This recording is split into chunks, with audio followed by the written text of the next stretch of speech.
শুভরাত্রি। কেমন আছেন আপনারা?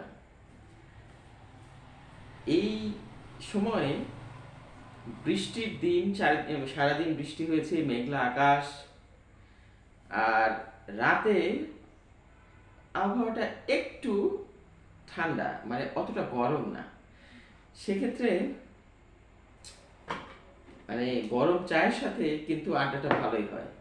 তো আজকে একটা ইন্টারেস্টিং বিষয় নিয়ে কথা বলবো।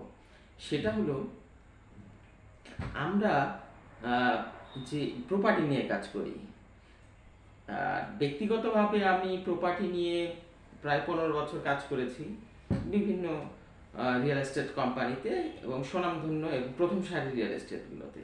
সেই অভিজ্ঞতার আলোকে, যেহেতু আমার একটা ছোটোখাটো প্রতিষ্ঠান আছে, সেক্ষেত্রে আমি চাই যে আমার পরিচিত, আমার যারা কাছের লোক বা আমার যারা বন্ধু বান্ধব আছে, তারা যেন মানে প্রপার্টির ক্ষেত্রে ন্যূনতম কোনো সমস্যায় না পড়ুক। আমি চেষ্টা করব, কারো যদি জটিল কোনো প্রশ্ন থাকে তাহলে আমাকে যদি করেন, আমি অ্যান্সার দিয়ে দেবো ইনশাল্লাহ।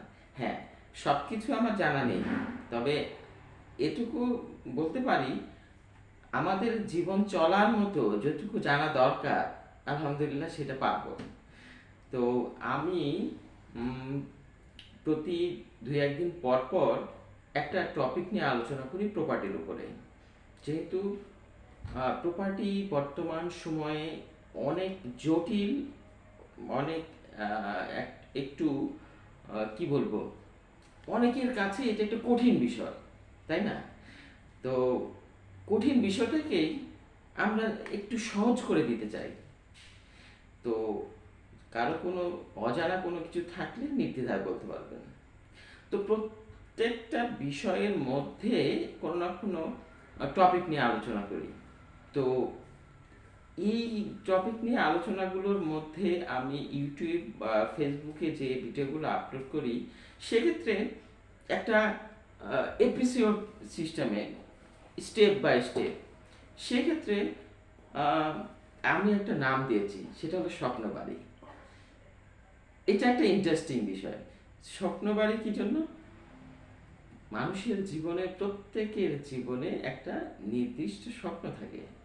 সে স্বপ্ন ছোটবেলা থেকেই, যেমন শুধু প্রপার্টি নিয়ে স্বপ্ন তা না। ছোটবেলায় যখন স্কুলে টিচাররা যখন জিজ্ঞেস করে বা কোনো গার্জিয়ান যখন জিজ্ঞেস করে যে বাবু তুমি কি হতে চাও, কেউ বলে বিজনেসম্যান হতে চাই, কেউ বলে ডাক্তার হতে চাই, ইঞ্জিনিয়ার হতে, গভর্নমেন্ট জব করতে চাই, বিভিন্ন রকমের কথা বলে।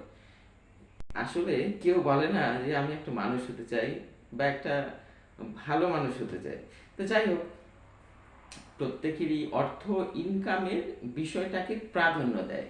সেক্ষেত্রে যেটা হয় যে, হ্যাঁ, আমি, আমার স্বপ্ন এটা ছিল, আমি এটা হলাম। হ্যাঁ, হওয়ার পরে আমি বেশ কিছু টাকা ইনকাম করলাম।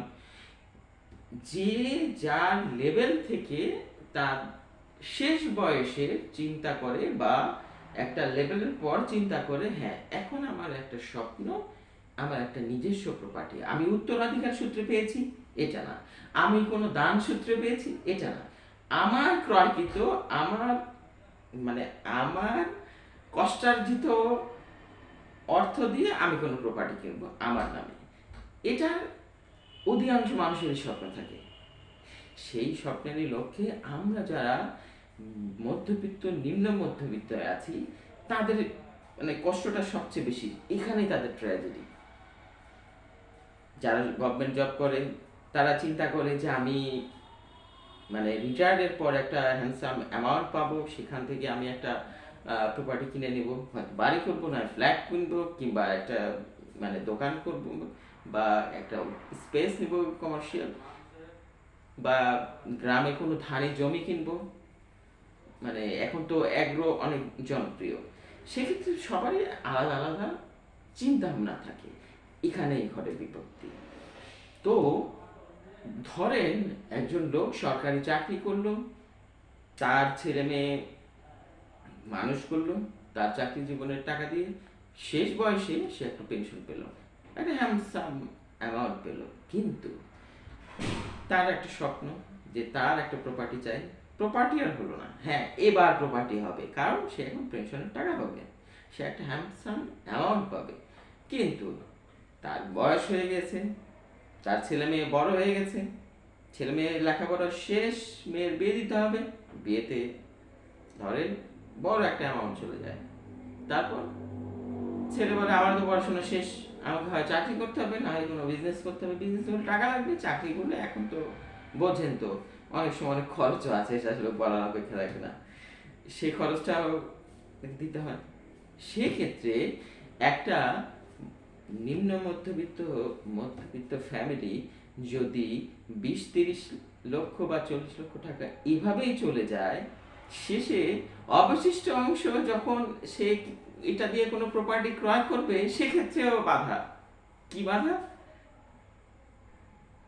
বয়স হয়ে গেছে, স্বামী স্ত্রী যে কোনো সময় যে কোনো দুরারোগ্য, মানে কোনো অসুখ ব্যাধি আক্রান্ত হতে পারে, চিকিৎসার জন্য তখন টাকা পাবে কোথায়, এই এক ভয়।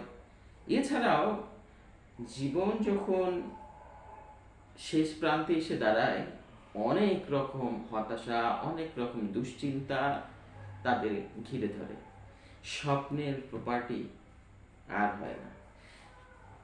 তো প্রত্যেকের গল্পই, আমি একটা সরকারি চাকরিজীবীর গল্প বললাম, ব্যবসায়ী, ডাক্তার, আদার্স যে পেশায় আছে, সবার গল্প সমান। কেউ অনেক কষ্ট করে 20 লাখ টাকা দিয়ে একটা প্রপার্টি কিনতে চায় তার সম্বল দিয়ে, আর কেউ অনেক কষ্ট করে 20 কোটি টাকা দামে প্রপার্টি কিনতে চায়। যার যা সামর্থ্য অনুযায়ী সবাই স্ট্রাগল করে, সবার স্বপ্নই এক, কিন্তু হ্যাঁ, পরিমাণটা হয়তো আলাদা। তো প্রপার্টি নিয়ে এই জন্যই বলছি, এই জন্য আমরা যেহেতু প্রপার্টি নিয়ে কাজ করি, প্রপার্টি নিয়ে অ্যাডভাইস দিই, টুকটাক হেল্প করার চেষ্টা করি, অবশ্য কস্ট ফ্রি, আমাদের কোনো টাকা দিতে হয় না। তো সেক্ষেত্রে আমরা মানে চেষ্টা করি মানুষকে মানে সৎ পরামর্শ দেওয়ার জন্য, ভুল ত্রুটিগুলো ধরিয়ে দেওয়ার জন্য। আর স্বপ্ন বাড়ি এই জন্যই নামটা দিয়েছি, প্রত্যেক মানুষের একটা নির্দিষ্ট গোল থাকে, সেই প্রপার্টি বা সেই বাড়ির দিকে যাওয়া। সেই এই জন্যই আমি এই প্রত্যেকটা এপিসোডের নাম দিয়েছি স্বপ্নবাড়ি, স্বপ্নবাড়ি 1, স্বপ্নবাড়ি 2, এভাবেই চলবে। যতদিন আপনারা আমাকে সহযোগিতা করবেন ততদিনই এটা চলবে। আপনাদের কোনো পরামর্শ থাকলে বা কোনো কিছু জানার থাকলে অবশ্যই আমাকে কমেন্টসে কিংবা ইনবক্সে জানাতে পারবেন। আজকে ভালো থাকবেন, শুভরাত্রি।